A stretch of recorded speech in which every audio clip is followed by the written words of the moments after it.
Muhammad Ali Pasha adalah seorang keturunan Turki yang lahir pada bulan Januari 1765 Masehi di Kavala, sebuah kota yang terletak di bagian utara Yunani, dan meninggal di Mesir pada tahun 1849.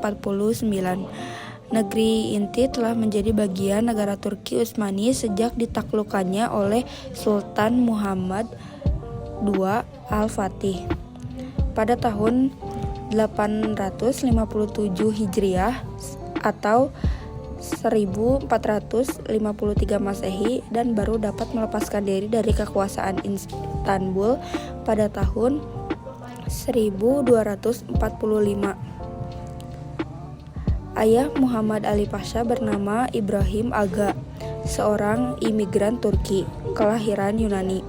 Ia mempunyai 17 orang putra dan salah seorang di antaranya bernama Muhammad Ali Pasha. Pekerjaan ayahnya di samping sebagai penjual rokok juga sebagai kepala petugas juga pada sebuah kota di daerahnya. Pendidikan Muhammad Ali Pasha. Muhammad Ali Pasha adalah seorang buta huruf. Ia tidak memperoleh kesempatan untuk menempuh ilmu di sekolah, maka ia tidak pandai membaca dan menulis. Hal ini dikarenakan ia harus bekerja keras untuk memperjuangkan hidupnya. Ketika menginjak usia dewasa, Muhammad Ali Pasha bekerja sebagai pemungut pajak, dan karena keuletan dan rajin bekerja, akhirnya ia menjadi menantu kesayangan seorang gubernur Utsmani setempat.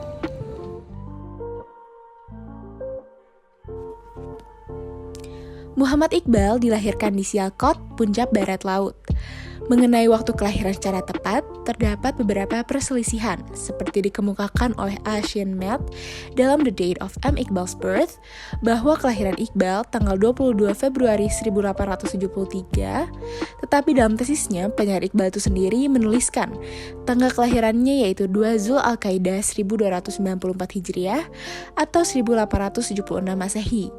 Mengingat tahun 1294 Hijriah dimulai bersamaan dengan Januari 1877 Masehi, bersesuaian dengan 2 Zul Al-Qaeda 1294 Masehi, maka tanggal 9 November 1872 bersesuaian dengan perbedaan fase kehidupan Iqbal di universitas dibandingkan tahun 1973 mengenai kekeliruan tanggal kelahiran Muhammad Iqbal yang menyamakan tahun 1294 dengan 1876. Dapat terjadi karena kemungkinan reformasi yang ia terima dari bapaknya memang telah keliru.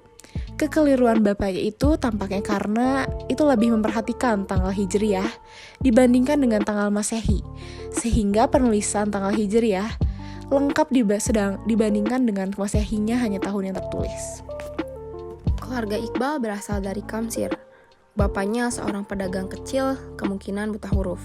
Namun, ia adalah seorang muslim yang sangat ikhlas, fasih, lahir sufi, yang mendorong anaknya untuk secara teratur menghafal Al-Quran. Demikian berpengaruh terhadap perilaku Iqbal selama hidupnya secara menyeluruh. Mengenai nama ibunya, Skimul tidak menyebutkannya, namun dari syair yang mengutipnya, tampak bahwa ibu Iqbal adalah seorang wanita yang taat beragama besar, kecintaannya kepada anak-anaknya. Demikian pula Iqbal juga mencintainya. Jika pewaris itu dapat terjadi secara fisik, berdasarkan gen, tampaknya demikian pula secara spiritual, dan inilah yang terjadi pada diri Iqbal yang lahir dari ibu bapak yang sama-sama taat beragama. Iqbal belajar pertama kali di The Scottish Mission College di kampung halamannya di Salcott.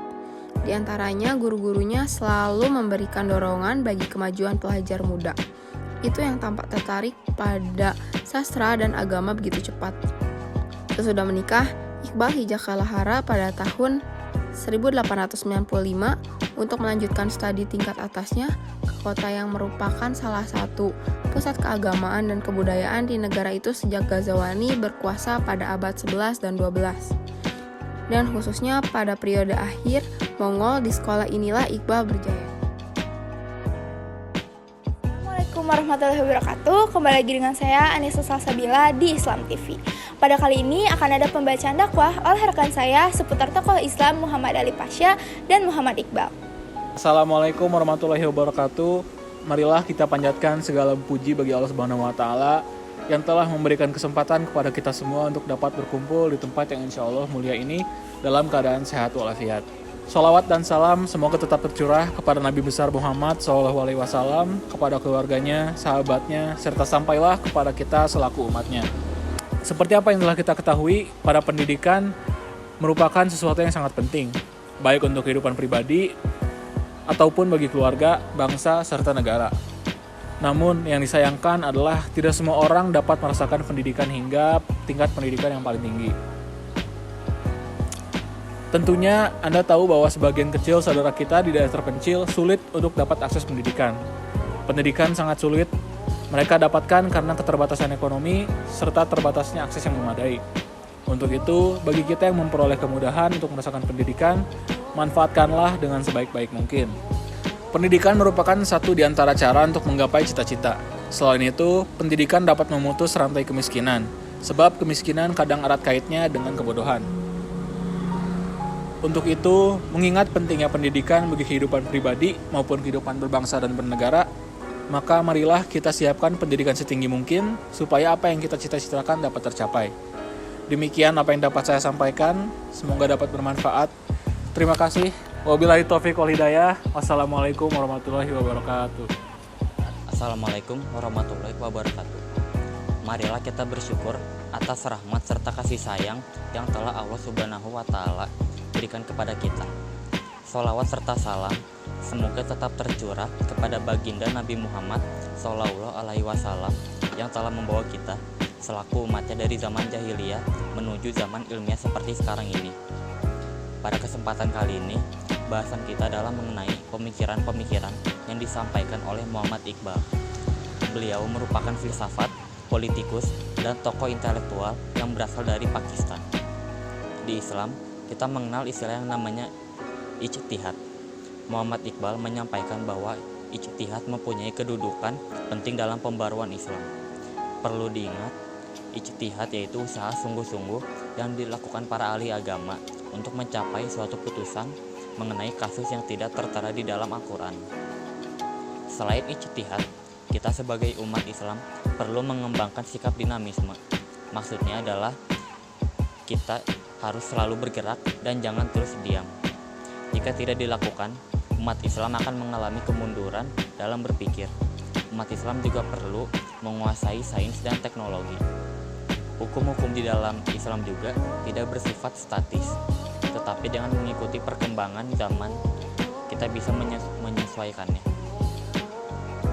Disinilah peran hukum-hukum di dalam Islam juga tidak bersifat statis, tetapi dengan mengikuti perkembangan zaman, kita bisa menyesuaikannya.